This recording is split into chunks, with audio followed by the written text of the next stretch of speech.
maareeya ku-xigeenka wakaalada horumarinta wadooyinka Soomaaliland Khadar way weheliyaan qaar kamid ah agaasimayaasha wakaalada horumarinta wadooyinka ayaa kormeer ku tagay dhismaha jidka isku xidha magaalada Hargeysa iyo Geedeble oo la dhameystiray caradii la dhigayay oo ay haatan socoto dhismaha buundooyinku waxa kale oo soo kormeeray wajiga koobaad ee jidka isku xidhi doona araysinka iyo goobta loogu talagalay in lagu xanaaneeyo harimacadka oo kiiloomitirkii ugu horeeyay lagu bilaabay dhigista ciidda injineerada dhisayay jidkaasi ayaa faahfaahin ka bixiyay sida uu u socdo dhismaha jidkaasi maareey haddaan warbixin kooban ka siiyo marshuucan Hargeysa to Geedeble waxaanu bilownay sanad ka hor baanu bilownay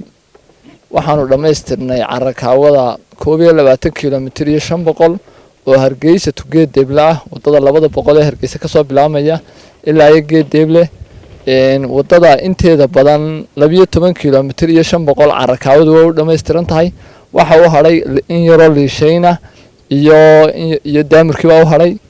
marshuucan intuu socday Hargeysa to Geedeble aadheed waxay gelisay 3 buunto buundadan maanta dhamaadka ku dhaw buundadii saddexaad ee aadheedu ay geliso waxa kale qorshaysan sanadka gudihiisa inaan dhameystirno 6 buundo oo kale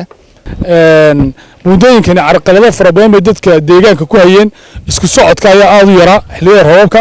marka waxa imika meesha ka baxaysa inay isku socodkii uu hawl fududaado meeshan aad waxa maray boolaha ugu fara badan leh waxa marta khudaar waxa maray wax soo saar fara badan oo Hargeysa iyo caasimadda meel weyn ugu jira ayaa mara marka qorshahaas imika meel ay maray buundadu maanta ay arkayo shubka ku socda qaybtii ugu dambeysay insha Allah waxaan rajaynaynaa labada cisho saddex cisho soo socda inay gabagabowdo la dul maro in magaalaftigeedana buundooyinkii hore qorshii hore nagu jiray fayskii hore ee dhamaaday waxay soo kordhiyeen in wadadii isku socodkeedu aad u sareeyo agaasimaha maamulka iyo lacagta ee hay'adda horumarinta wadooyinka Soomaaliland Cabdiraxmaan Suldaan Saxardiid Suldaan Diiriye ayaa isaguna halkaasi ka hadlay waxaan maanta aad ugu faraxsanahay inaan halkan taaganahay inaan mashruucii Geedeble soo booqanay mashruucaas oo imika muddo socday oo mashaariicda ugu waaweyn ugu muhiimsan ee hay'adda wadooyinka gacanta ku hayso wadankana ahmiyad weyn u leh waan ognahay ahmiyadda ay leedahay maxay hay'adaha magaalada Geedeble iyo mashaariicda kale halkan ka socda biyuhuba sida daraadeed in kaabihii maxay hay'adaha loo sameeyaa wax runtii aad muhiim u ahayd anaguna ka hay'adaha qayb weyn baan ka qaadanay inaan wadada dhisno wadadiina hadda waaba gabagabay ku dhowdahay marka aad baan ugu faraxsanahay waxaan insha Allah rajaynaynaa inay inta kale ka dhimanna wadadaas aanu dhameystirno waxa kale oo aanu balla qaadaynaa inaan dardar maadaama wadadii la dardar galiyay la dhowdahay inaan dardargelinta runtii qayb weyn ka anaguna dhinaceeda ka qayb qaadano ugu dambeyn maareeya ku-xigeenka hay'adda wadooyinka Soomaaliland ayaa isaguna ka hadlay muhiimadda ay leedahay dhismaha jidadku runtii farxad weyn bay ii tahay maanta inaan kormeer aan ku nimaadno aniga iyo tiimka ila socda mashruuca wadada Geedeble Hargeysa oo runtii yaani meel fiican maraya ujeedkayguna waxa uu yahay dardargelin iyo indhayn halka xaalka wadada uu marayo ayaa ujeedka socodka uu ahaa sidaad arkaysaan waxa uu ku dhow yahay iminka gabagabo buundooyinka galaya waxay ahaayeen 8 saddex kamid ah waa dhameystiran yihiin tii ugu dambeysay oo laga yaabo insha Allah taala saddex casho soo socotay inay gabagabowdo waxa inoo harayba waa 5 buundo iyagana hadii Allah ka dhigo waa laga hawlgal doonaa insha Allah taala kaliya waxa aan dardaarankaygu u yahay in dardargelintan wadada Geedeble Hargeysa aad iyo aad ay u laban laabaan injineerada gacanta ku haya inaga oo ka faa'iideysanayna waqtiga inta waxa ay wehelisa marka aan leeyahay in la dardargeliyo ama hore loo dhameeyo macnaheedu ma aha inaynu dhoobeelino laakiin waxa weeye mar walba waxa daba socota oo dardaarankaygu u yahay ka mas'uuliyiin ahaan in tayadana lagu dadaalo si aynu uga tagno dadkeena wax dhaqalgala aynu uga tagno waana wax sharcigu ina farayo qofku shaqada gacanta ku haya mar walba inuu hagaajiyo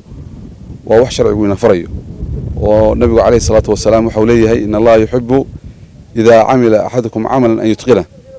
ilaahay waxa uu jecel yahay haddii midkiin uu shaqo gacanta ku hayo inuu sugo waana ammaano waa ammaano ummadeed waa ammaano qaran marka injineerada iyo dhammaan cid kasta oo gacanta ku haysa waxaan kula dardaarmayaa tayada inay ku dadaalaan haddii allo ka dhigo waxaan kale oo xusid mudan maadaama waddadu ay carakaawo tahay oo iminka intaynu gacanta ku haynaa ay carakaawadii ay tahay tiimka ama ragga booyadaha wada badana caleen bay dabada ku xidhaan ama waxaa loo yaqaano dabahaado hadba qofka siduu u yaqaano marka booyadii lasoo dhaamiyo waddadii way kiciyaan oo waxay soo saaraan shaygii adkaa taas iyagana waa ku dhib oo taayirada ayay ka laynaysaa waddadana waa ku waxyeelo cidda waddada loo samaynaya runtii dee waa booyadaha weeye cidda ugu mudan ee maraysaa waa iyaga marka waddada inay dee lexjecladeeda wax ku yeeshaan oo baalaha ay dabada iskaga xidheen ay iska furaan inta waddadu inoo dhammaanayso daamirku fuulayo baan iyagana aan kula dardaarmi lahaa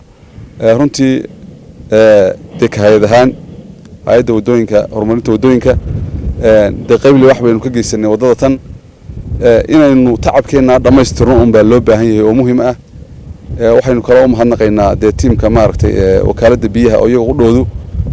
dee gacan ka geystay iyaguna aad iyo aad bay ugu mahadsan yihiin waxaan hadalkayga kusoo gebagabeynayaa ilahay waxaynu ka baryaynaa inuu inoo fududeeyo inta inoo hadhay insha allahu tacaala hadda waxaynu joognaa carasan iyo mashruucii harimacadka halkii u dhexaysay oo lagu bilaabay ciidigistii insha allahu tacaala sida dee ugu dhaqsaha badan leh inaynu waqtigeena ka faa'iidaysano maadaama agabkiina inoo diyaar yahay shidaalkii aynu haysanno gaadiidkii aynu haysanno waa inaynu waqtiga ka faa'iidaysano haddii allo ka dhigo oo ku dadaalaa mukhtaar mursal xiin home cable TV hargeysa.